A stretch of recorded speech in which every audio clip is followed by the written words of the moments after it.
Hello, my name is David Wright, and I'm going to present the paper Heritage Digiscapes, a view from the National Museums of Kenya by myself, and this was also co-authored by my wife, Kristina Dziedzic Wright, who's at the University of Leicester.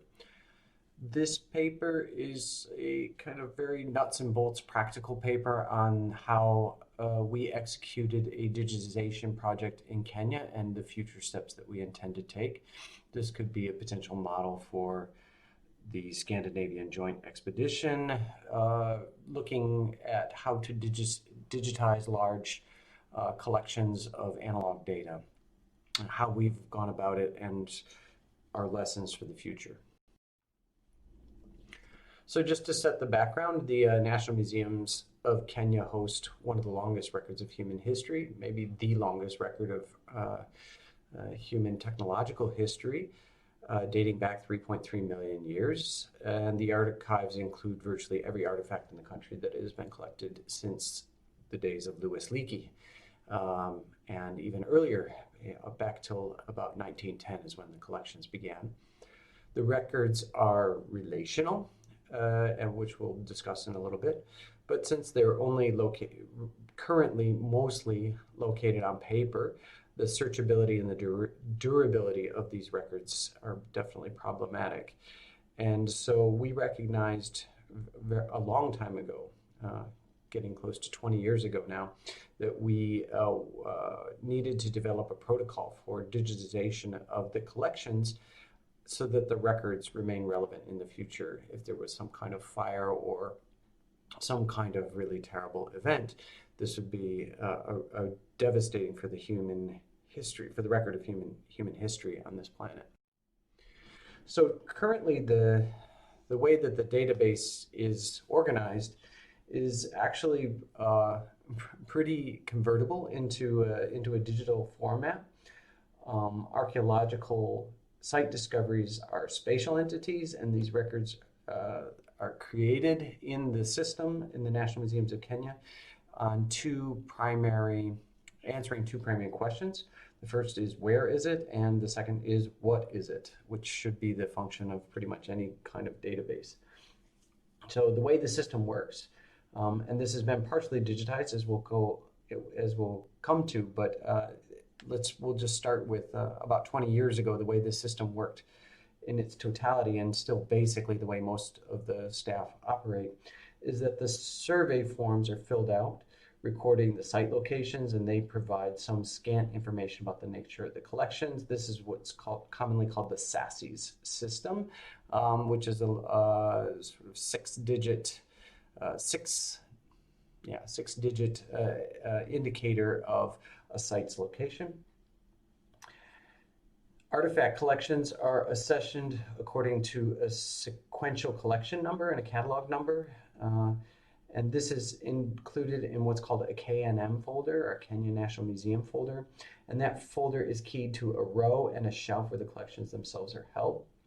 And so we figured that this collection was very ripe for digitization. So we developed a pilot project to explore the process of converting portions of these legacy collections into a digital format using the transition from hunting and gathering to food production in northern Kenya as the basis of a grant proposal.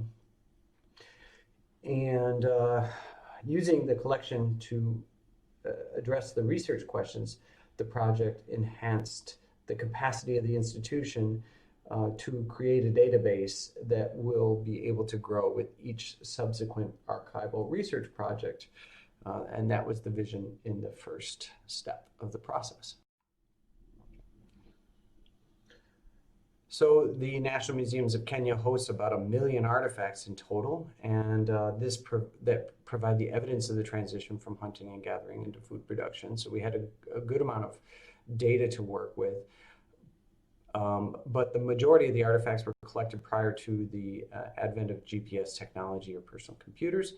So we didn't have a whole lot of locational information, and they were pretty imprecise records.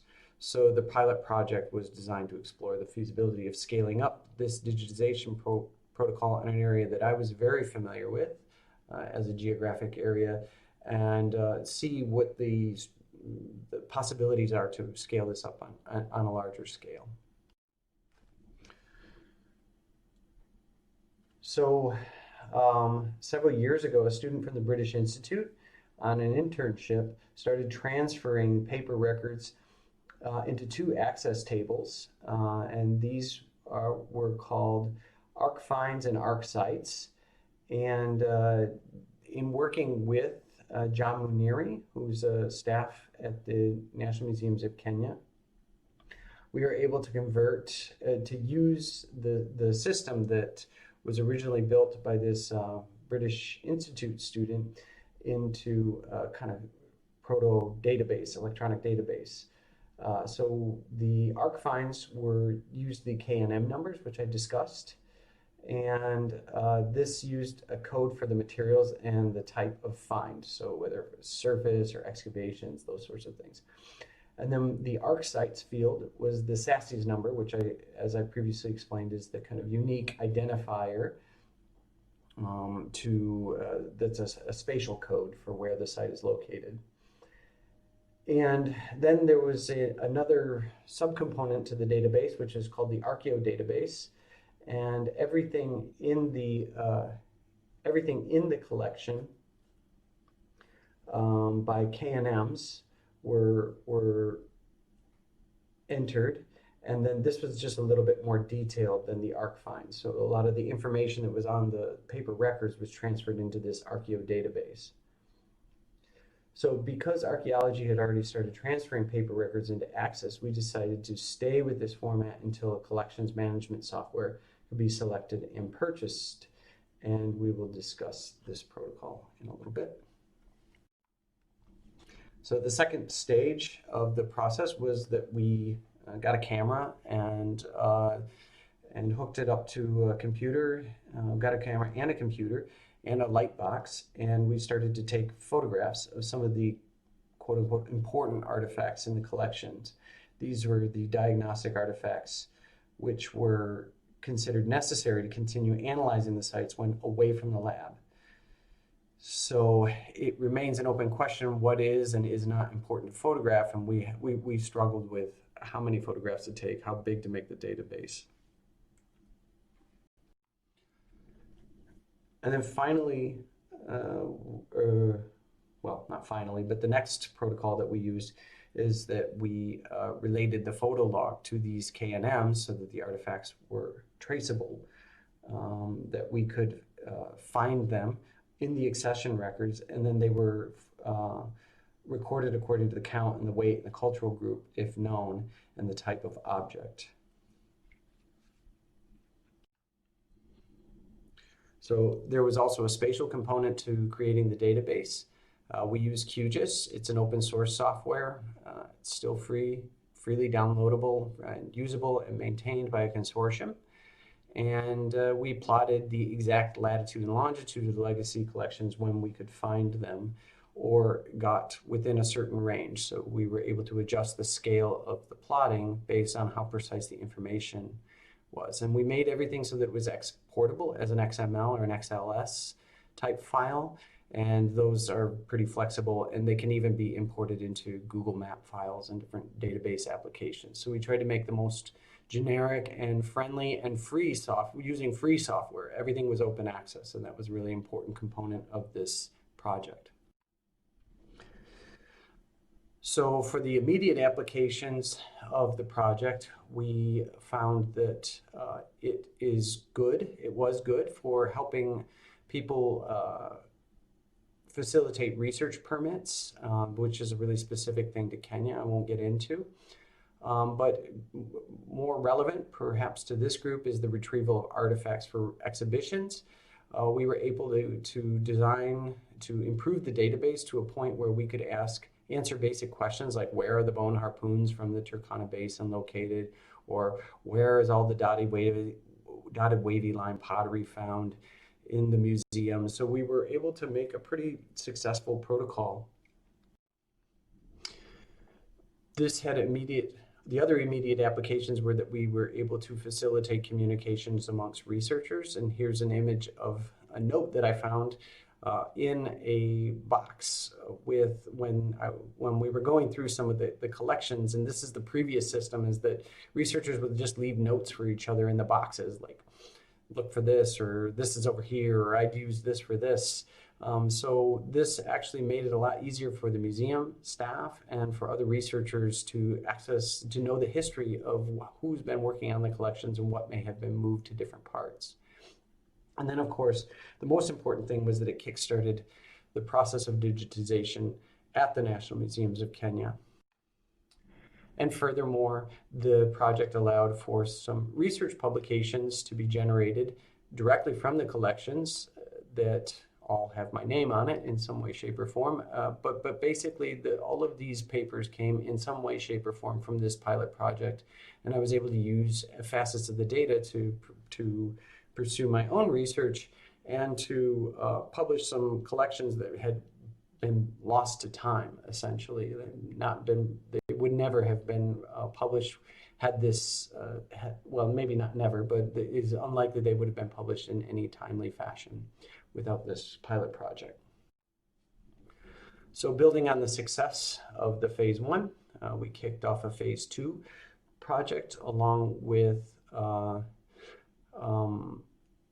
partners at Amazon Web Services and Intel, who funded a project with Digital Divide Data, who sort of led the logistics of the digitization project. It took a lot of proposals, maybe 20, I think, before we had a successfully funded one, before we got this phase 2 funding, but we were able to use corporate funding for this. So the database was created in this phase 2, and it's modified and broadened and made into a really usable and functional database that can be applied across the entire museum. And our partners, Kristina and I are members of Open Heritage, along with Nick Wiltshire and Jenna Levine, who in South Africa, who all of us worked together for the phase 2 project. The second database was created using Drupal open source software, which was all customized to the National Museums of Kenya. And the Drupal protocols use a PostgreSQL or PostGIS spatial environment, so it's all open source. And then there's also an open data kit for Android-based field data collection. So everything was made to be sustainable and modifiable, and that the museum wouldn't have to spend any money at all on either implementing or maintaining the database. At the same time, a virtual museum was coordinated with the Education Department at the National Museums of Kenya. There was a series of teacher workshops that were hosted, and there was a scientific review of the content before it went up online, and I will give you the website for that in a minute. But this was a fairly comprehensive phase 2 project. So I have here a screenshot of the user interface, the database itself. So the database is hosted at the URL on the left. But if you look at the URL on the right, carisdemo.openheritage.org.za or ZA, you can log in you can go to this database yourself and follow along with this if you want. So you use the login name demo, and the password is demo2020 hashtag. So this is my user interface, and so I'm just going to walk you through how the database works on a sort of practical level using an example. So if you go to this website, log in using this, you can essentially follow along, and you can play around a little bit. You won't have editing privileges in the database, but you will see the real database, like how it actually functions, and the real data that are in the database. So this will be active for a few days for you to have a look at, but we would really appreciate it if you do not disseminate this widely, because this is protected information for the most part. So you can see here, this is my user account, and you can see my history. This is actually a screenshot from a few months ago, but I've been a member for over 3 years in the National Museums of Kenya database. If you go to, if you click on on the left-hand side, what you can see here is the all sites. The all sites, if you go into find sites and then click all sites, you'll see a list of all the archaeological sites that are listed in the archaeological database from this phase 2 project. And here I've done a search in the all sites. In all sites, if you search under site name and you type in the name Kahinju, you'll see one of the sites that I worked on for my PhD dissertation, and Kristina worked on it as well. She archived a lot of the artifacts back when we were young. So if you type in the site of Kahinju, or you can also put in, if you put it into the site, if you look at the site name, not the site name, but the site listing, site something, you can also search under HEJT9 is another way of finding it, which is the SASIS number that it's associated with. So you'll get a screen that comes up like this, and you can see, the first thing you see are the publications that came out of this site from my dissertation forward to some peer-reviewed publications. If you click on location info, you can see where the site is located. This is a very simple GIS. We've really only put it into Google Maps at this point because we haven't had a lot of resources to take it to the next level.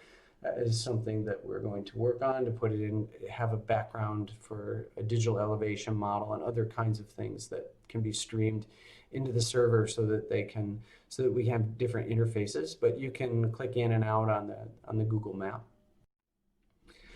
And if you click on the general screen, what you can see is that there are site records. I've entered some information into the site record, which includes a lot of just the directions as well as the K&M forms. So that all of the K&M forms for these sites were digitized, and so you can actually download a scanned version of the original K&M form filled out back in 2001. And you can also, I've typed in some site comments and things like that as well into it.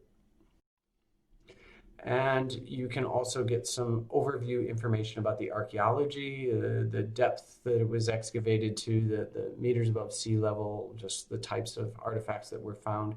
And these are all classifications that we agreed on using. Definitely the ontology was the most difficult thing to work on for this project, and getting everybody agreeing on the terms that we needed to use. And then you can click on images and you can see some of the site images. These are the raw images that I took when on the site back in 2001, and with my very first digital camera ever. And these are just the raw pictures, some of the raw pictures from the excavations back then. Because time is limited, I'm moving a little bit fast, but if you go to the nmkearthsciences.org/collections, you can see the public outreach component of the Digital Katambo program, and this is the website that we developed in cooperation with Digital Divide Data, as well as there was a private web developer. I can say, as I was the scientific consultant for the website, and a lot of the text comes from me, but I'm not entirely happy with how a lot of it turned out, which is something we can talk about. But I encourage you to go to this website, and this is a direct outcome of the digitization project that we were able to make this website. And I think it's actually really nice in a lot of ways. It's intended for a general audience. And kind of promotes the National Museums of Kenya collections. So this is not the end of the story, we hope.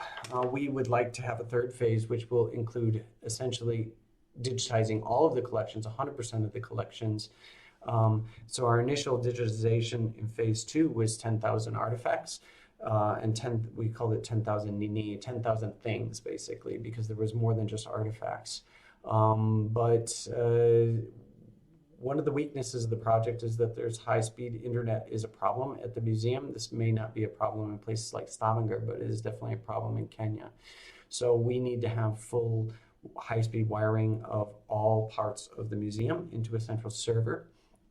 And then the most important thing that we need to do, and this is something which I do think pertains to this research group in particular, is that we need to have a sort of planning workshop to determine the next phase protocols, because the biggest limitation of this database right now is that we don't have a lot of buy-in from the people who would benefit the most from using the database.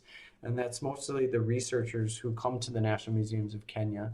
So the staff and the researchers who use the collections really need to buy into this database and use it as a sort of first line of site recording and site management, rather than still relying on the paper forms or their own personal databases. So we need to have lots and lots and lots of data entry by casual staff. There's a lot of things that need to move forward, including outreach and development and recataloging these legacy collections. The biggest limitation of the first and the second phase in particular, is the corporate sponsors had their own agenda that was separate from ours. We were looking to democratize the collections and really bring them forward into the future. But because Amazon Web Services and Intel and now Google Arts and Culture is a new partner of the museum, they have a separate agenda, which is really more to promote their own industries and businesses and things. So our next phase, we envision something that's a little bit more sustainable, and we need to impress on researchers that if they participate in the project and help to grow a database, that there will be better facilitation of research. And conversely, the museum we're trying to work with the museum to get them to appreciate that the more researchers use the database, the more resources will come to the museum, because people will maintain their paid affiliations of about, I think it's $100 a year, in order to be a member of the museum. And if you have access to a database, that makes it worth it. So finally, my time is over, but why are we doing this? Obviously, the logic of preserving cultural patrimony is important, as it should be. This also improves the capacity for research and monitoring of cultural resources, which I can discuss in the breakout session. And it conforms to the national vision of developing cultural tourism and data sharing, which is also something that many of the people in this who are viewing this presentation could probably identify with. So I thank you very much for your time. Sorry for going a few minutes over, and I hope to have a robust discussion with some or all of you in the future and talk about the future of digitization, both in Kenya and in other places, such as Stavanger or in Copenhagen or other places. Thank you.